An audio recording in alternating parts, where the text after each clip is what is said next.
కన్యాకుమారిని నా కళ్ళు చూడపోతివి బొమ్మల నడుమ బొట్టు వెడితే పల్లెతనంగుంటను నిన్నే ఇడిసి పెట్టను అవ్వయ్యకు చిన్నదాన్ని శివంగి పిల్లను చిన్న చూపు చూస్తే నిన్ను నేను ఇడిసి పెట్టను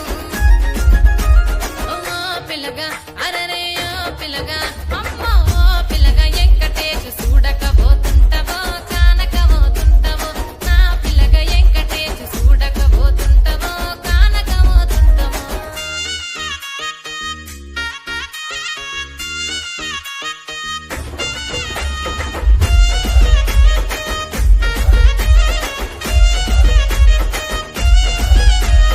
మన ఊరిలో నన్ను మించే అందమెవరికున్నదో అందగత్త